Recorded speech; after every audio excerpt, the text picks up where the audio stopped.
इतना limited self reflection है हमारा। The opinion that how I am better than the other person, इसको बोलते हैं अबव एवरेज सिंड्रोम। इसको बोलते हैं अबव एवरेज सिंड्रोम। ये कॉग्निटिव बायस है जो आपको ओवर एस्टिमेट करता है और सामने वाले को अंडर एस्टिमेट करा देता है। You are not good at judging other people and estimating their strength and power, so you become more prone to making a lot of mistakes. That's Duryodhan. Inaccurate evaluation of risk. वो risk को evaluate नहीं कर पाया दुर्योधन कि सामने वाले क्या क्या तैयारी करके बैठे हैं। वो अपनी टीम की तारीफ कर रहा है और ये अंडर एस्टिमेशन जो था इसने फंसा, क्योंकि अभी तक केवल अपनी तारीफ कर रहा था, अब यहां ये भी बता दिया कि सामने वालों में तो केवल भीम बैठा, वहां कोई है ही नहीं।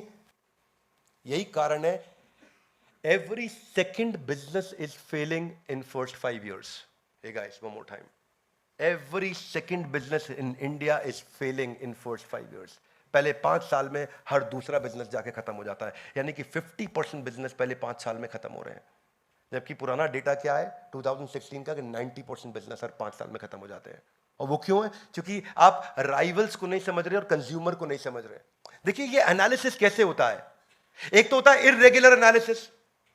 आप रेगुलरली नहीं एनालिसिस कर रहे हैं कि इतने दिन में अपने गुप्तचर भेज के देखे कि पांडु के पुत्र क्या क्या करके आए हैं। You should have send your team कि पिछले 1 साल में पांडु के पुत्रों ने किया कि आप तो लाक्षा ग्रह में लगे। आपको इंटेलिजेंस नहीं, या फिर टू नैरो एनालिसिस और too wide analysis. Too narrow analysis मतलब अपनी तारीफ करते जा रहे हैं, और टू वाइड एनालिसिस मतलब आप एक्चुअली एसेंसी मिस कर गए। इतना दूर से इतना बड़ा बड़ा, इतना दूर से इतना हेलीकॉप्टर व्यू देखा कि आपको एक्चुअली समझ ही नहीं आया कि हुआ क्या, पीछे टीम कितनी है और कितनी डेप्थ है और कितनी विड्थ है और क्या वाइड असॉर्टमेंट है कि डीप असॉर्टमेंट है कि स्क्रैम्बल्ड असॉर्टमेंट है, आपको समझ ही नहीं आया। ये सारे डेंजरस है। आपको ये पता नहीं कि सामने वाली टीम की लिक्विडिटी क्या है, उसकी प्रॉफिटेबिलिटी क्या है, वो कितना कैश रख के बैठा है कंपटीशन। जब जियो आया था बाजार में, इतना कैश लेकर के आया था कि सबका गेम ओवर किया उसने। आपको राइवल को समझना चाहिए कि एयरटेल इतनी बड़ी स्ट्रेंथ से केवल एयरटेल बचा, बाकी सबका मर्जर डीमर्जर और सबका गेम ओवर हो गया। आप जानते हैं जियो का सारा एक्सपीरियंस, कितने लोग तेजी से जियो पर स्विच किए। जब तक आपको सामने वाले की डेप्थ, उसकी सप्लाई चेन की, उसके सप्लाईज की और उसके सप्लायर की नहीं पता चलेगी, तो आपको समझ नहीं आएगा कि वो लड़ेगा कितना लंबा। सप्लाई और सप्लायर्स, कितनी सप्लाईज है और कितने सप्लायर्स हैं। यानी कि आज पांडवों की सेना में कितना एम्यूनेशन और कितनी टीम है और कितने लोग पीछे से आ रहे हैं जो सप्लाई देते चले जाएंगे। चाणक्य पंडित ने धनानंद को समाप्त करने के बाद या उसी दौरान चंद्रगुप्त मौर्य के साथ में मिलकर सिकंदर की टीम को उसकी सप्लाई काट के खत्म किया था। पोरस ने भी यही किया। Are you with me loudly? Yes no? पीछे से तो सप्लाई आ रही थी, उसको खत्म किया, आगे की टीम खत्म। योगेंद्र सिंह यादव जी के साथ एक वीडियो 15 अगस्त को दिया हमने, और उसमें उन्होंने क्या बताया कि 21 घंटा लगता था मुझको पीछे बैकपैक लेकर के चढ़ने में, जाकर के कारगिल के युद्ध में, और हम 4 लोग जाते थे ताकि एम्यूनेशन और खाने का सामान ऊपर पहुंचाए। वो थी उनकी सप्लाई।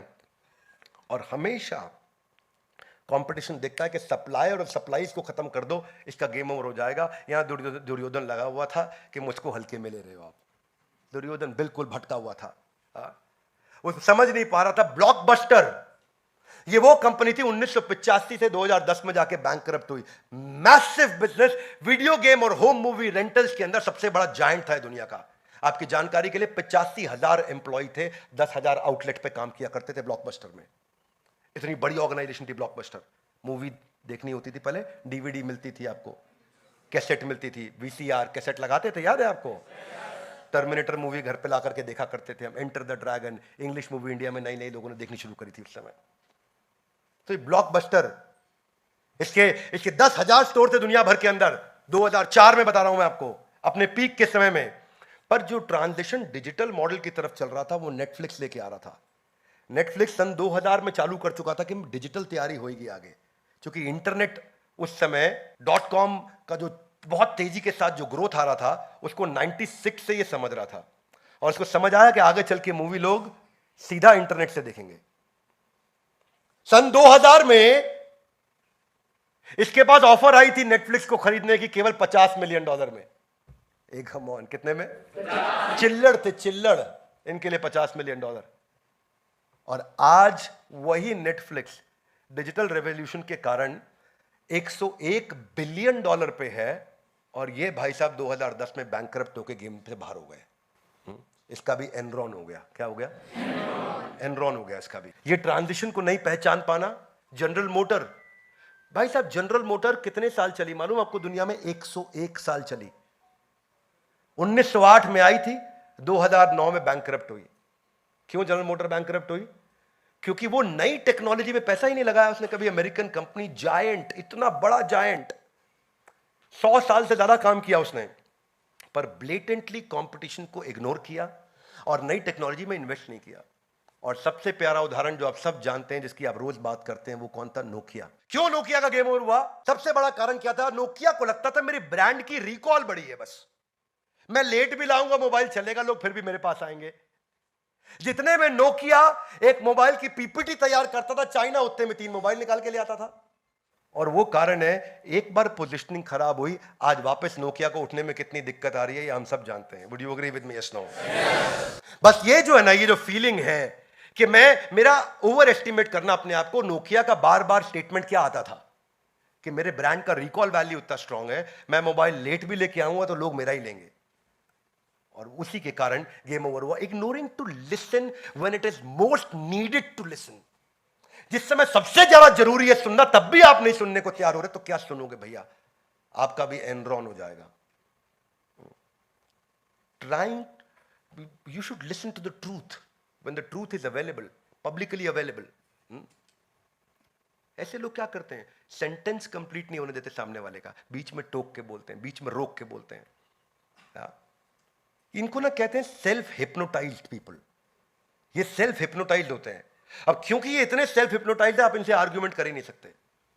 क्या नहीं कर सकते?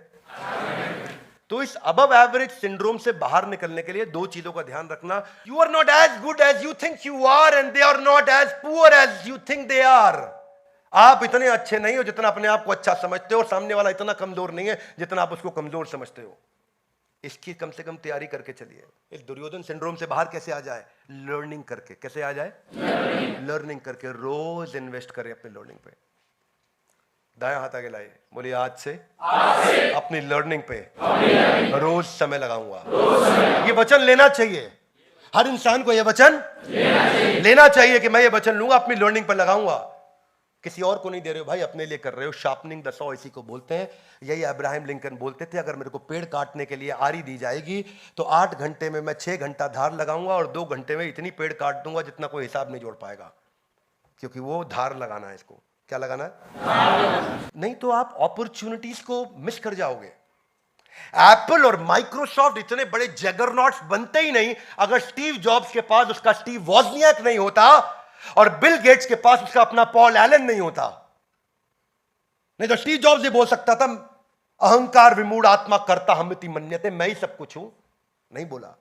उसने हमेशा स्टीव वॉजनियाक को साथ रखा, उसने पॉल एलन को साथ रखा। जब आपका कोच आपकी मदद करने को तैयार हो तो बिना बात के आर्ग्यू करने की आवश्यकता नहीं। सरेंडर करें, सुने, अपने मेंटर की शरण लें, ताकि वो लर्निंग अंदर रजिस्टर हो सके। दुर्योधन की मानसिकता से हमें सीखने को मिलता है कि हमें क्या नहीं करना है। ग्रंथराज श्रीमद् भगवद गीता की हो सके तो इस वीडियो को